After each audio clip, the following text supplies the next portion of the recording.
ഇപ്പോൾ റൂമിൽ കയറാൻ തന്നെ തോന്നുന്നില്ല. കാരണം എന്താണെന്ന് ഇപ്പോൾ കാണിച്ചു തരാം കേട്ടോ. ഡിഗ്രി കഴിഞ്ഞപ്പോൾ വേറെ എന്തെങ്കിലും പഠിക്കണം വെച്ചിട്ട് ഞാൻ TTC ഓൺലൈനായിട്ട് ചെയ്തുകൊണ്ടിരിക്കുകയാണ് കേട്ടോ. അപ്പോൾ അതിൻ്റെ കുറച്ച് കോലാഹലങ്ങൾ റൂമിൽ കാണാനുണ്ട്. വേറെ ഒന്നുമല്ല, കുറച്ച് സ്റ്റിക്കേഴ്സ് ബുക്കിൽ ഒട്ടിക്കാനുണ്ടായിരുന്നു. അതിൻ്റെ കോലാഹലങ്ങളാണ് ഇതൊക്കെ മൊത്തത്തിൽ കാണുന്നത്. അപ്പോൾ ഇതൊന്നും വൃത്തിയാക്കിയിട്ടില്ലെങ്കിൽ രാത്രി ഫാൻ ഇടുമ്പോൾ അതിങ്ങനെ പാറിക്കളിക്കും. പെട്ടെന്ന് നീച്ചിട്ട് ഞാൻ പേടിക്കൂല. അതുകൊണ്ട് മാത്രം വേഗം വൃത്തിയാക്കാമെന്ന് വിചാരിച്ചു. ആദ്യം തന്നെ ഈ തുണികളൊക്കെ എടുത്തിട്ട് പുറത്തേക്ക് ഇട്ടു കേട്ടോ. ഇതൊക്കെ ഞാൻ അതിൻ്റെ ഒരു ആവശ്യത്തിന് വേണ്ടി എടുത്തതാണ്. അതിനുശേഷം സ്റ്റിക്കേഴ്സും എല്ലാം കൂടിയിട്ട് അതിൻ്റെ ഉള്ളിൽ കുറേ പേന കളർ ഒക്കെ ഉണ്ട്. അതൊക്കെ അങ്ങോട്ട് എടുത്തേക്കുമ്പോൾ ശുഭം കരണ്ട് അങ്ങോട്ട് പോയി. ആ കരണ്ട് അങ്ങോട്ട് പോയിട്ട് ഞങ്ങൾ 6 മണിക്ക് കയറിയിട്ട് ഒരു 6:30 ആകുമ്പോൾ കരണ്ട് പോയിട്ട് പിന്നെ വന്നിക്കണതോ 9 മണിക്ക്.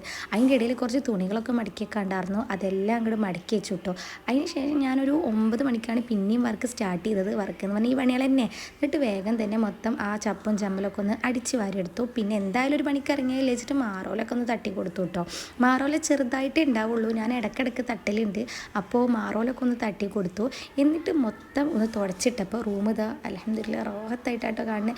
ഇപ്പോഴേ കാണാൻ പറ്റുള്ളൂ. പിന്നെ കുറച്ചിനെ വീണ്ടും റൂമിൻ്റെ അവസ്ഥ ഇതാവും. കാരണം പഠിക്കൽ കുറച്ച് കാലം ഉണ്ട്. അങ്ങനെ റൂമിൻ്റെ പണിയൊക്കെ കഴിഞ്ഞിട്ട് നേരെ കുളിക്കാൻ പോയിട്ടോ. കുളി കഴിഞ്ഞ് വന്നതിന് ശേഷം കാലൊന്ന് മസാജ് ചെയ്തു. കാരണം എന്താണെന്ന് വെച്ചാൽ കാലിന് ഭയങ്കര വേദന. ഒരു കളി കളിച്ചതാണ്. അതിൽ പണിഷ്മെൻ്റായിട്ട് കുറച്ച് ടാസ്കും കൂടി ഉണ്ടായിരുന്നു. അതിന് ശേഷം ഭയങ്കര വേദനയായിരുന്നു. അപ്പോൾ കുറച്ച് നേരം ഒന്ന് മസാജർ വെച്ച് മസാജ് ചെയ്തു. അതിനുശേഷം ഫ്ലിപ്കാർട്ടിൽ നിന്ന് വന്നൊരു സാധനം അൺബോക്സ് ചെയ്യാണ്ടായിരുന്നു കേട്ടോ. വലിയ കാര്യമൊന്നുമല്ല.